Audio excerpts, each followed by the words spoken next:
श्री राजपूत करनी सेना का राष्ट्रीय अध्यक्ष का गया में हुआ आगमन, कार्यकर्ताओं ने किया भव्य स्वागत। श्री राजपूत करनी सेना के राष्ट्रीय अध्यक्ष महिपाल सिंह मकराना का गया जी आगमन हुआ, कार्यकर्ताओं ने भव्य स्वागत किया। इस अवसर पर राष्ट्रीय अध्यक्ष महिपाल सिंह मकराना ने 21 जनवरी 2024 को राजपूत समाज के सामाजिक राजनैतिक दशा पर राजपूत समागम के आयोजन पर चर्चा की एवं निजी होटल में प्रेस वार्ता का आयोजन किया।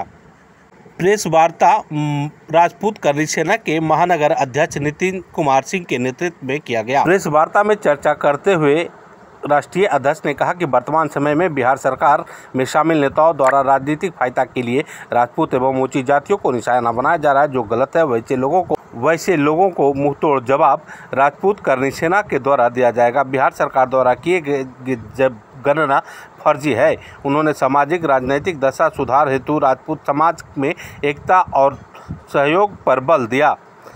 राष्ट्रीय अध्यक्ष महिपाल सिंह मकराना एवं प्रदेश अध्यक्ष अमित सिंह उज्जैन का स्वागत अध्यक्ष महानगर नितिन सिंह राजपूत, राणा सिंह, धर्मेंद्र कुमार उर्फ टोल सिंह, उदय सिंह, चंदन सिंह, लड्डू सिंह, हर्ष सिंह, बंटी सिंह, सनी सिंह, गोलू सिंह, गोपाल सिंह, बबलू सिंह, गुड्डू सिंह, सुबोध सिंह, कारू सिंह समेत कई लोगों ने स्वागत किया।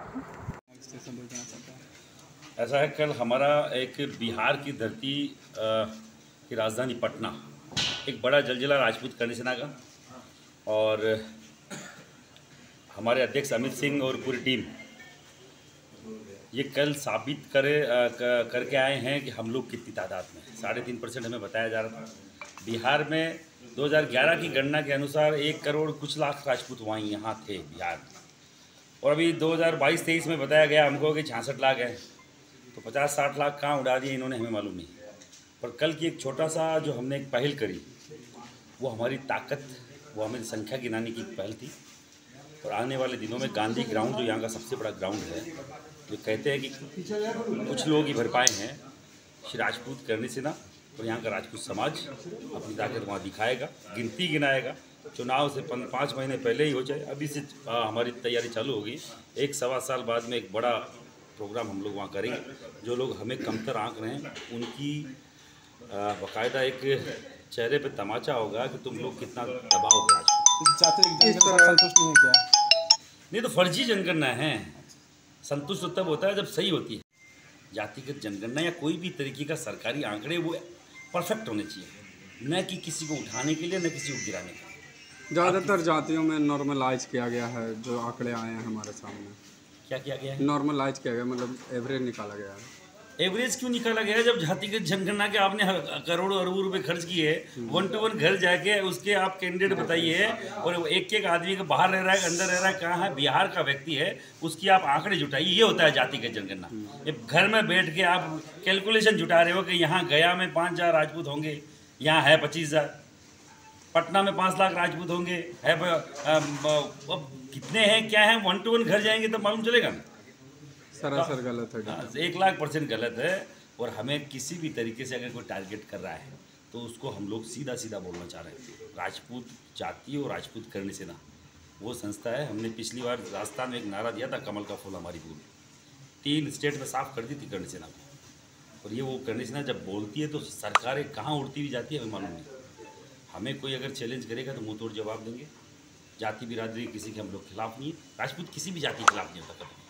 हमें टारगेट करके कोई करेगा तो नो डाउट मुंह तोड़ जवाब हम लोग देना जानते हैं।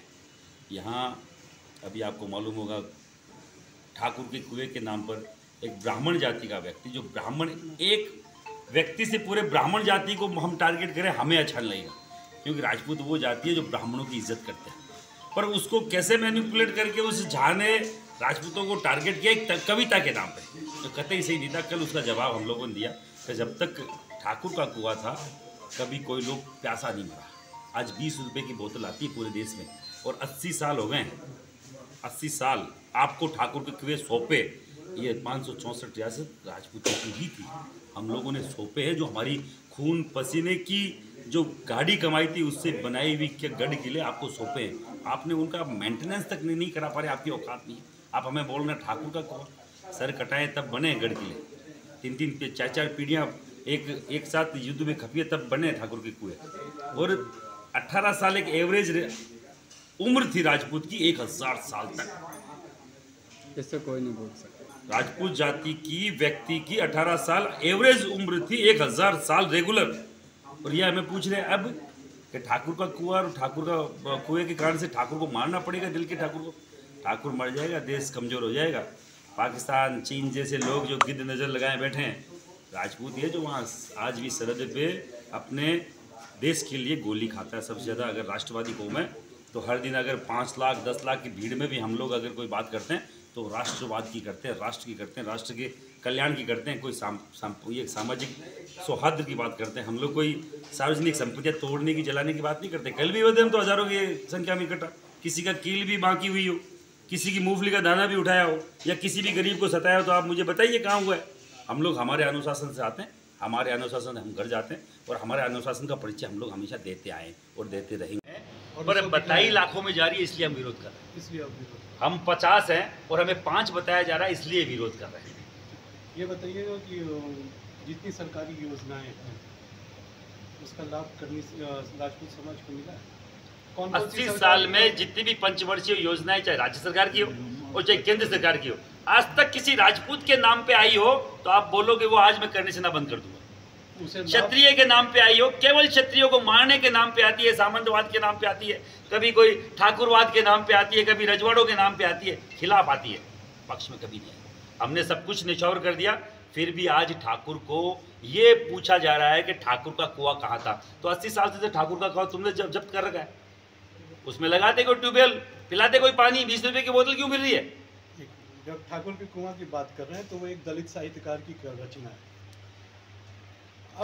मैं अभी दलित साहित्यकार नहीं, कोई भी साहित्यकार उसने रचना या कविता लिख दी तो क्या कविता इस तरीके की है जो कोई सत्य पे आधारित है? उसकी अभिव्यक्ति है। तो आप जैसा बोल रहे हैं, किसी की अभिव्यक्ति पे आप अंकुश लगाएंगे। अभिव्यक्ति मैं करूंगा किसी जाति बिरादरी के खिलाफ, फिर अंकुश, फिर वो अपने अधिकारों की बात करेंगे, फिर बुरा लगेगा लोगों को। अगर यही विरोध करूंगा, अगर मैं किसी जाति के लिए बोलूंगा तो फिर फंडामेंटल राइट्स की वो बात करेंगे, फिर वो SC/ST एक्ट की बात करेंगे। तो मैं नहीं चाहता उस मैं दलदल में जाऊं। वैसे तो वो बोलते हैं हमें मारा गया, हमें मारा गया, और वैसे बोल रहे हैं हम ठाकुर के ऊपर है। तो ठाकुर का लट पड़ेगा, तुम रोते फिरोगे, फिर तुम SC/ST एक्ट की बात करोगे। तो हम लोग कोई दलित के खिलाफ नहीं है, पर दलित से तुमको लड़ना, ठाकुर से लड़ना क्यों, ये बताइए मुझे। ठाकुर से आपको दिक्कत कहाँ है? आज से 500 साल 200 साल 300 साल पहले के ठाकुर ने क्या किया, आज की बिरादरी का उसमें क्या हस्तक्षेप है? आज चौथी पीढ़ी है भारत को आजाद हुए, हमारे इस पीढ़ियों का क्या किसी का गुनाह है जो आज भी कल्पना के नाम पे, कविता के नाम पे, अपना अभी आपने बोला राइट्स ऑफ स्पीच के नाम पे हमें हर बार क्यों दबाया जाता है, क्यों टारगेट किया जाता है? अगर यही दलित के ऊपर हम लोग कोई लिख देते तो कोहराम मच चुका होता, और वही दलित हम पे लिख रहा है तो आप बोल रहे हो कि उसकी अधिकार है बोलने का, तो सरासर गलत है। ऐसे अधिकारों की आप तूली लगा दीजिए, हमें नहीं चाहिए सिर्फ।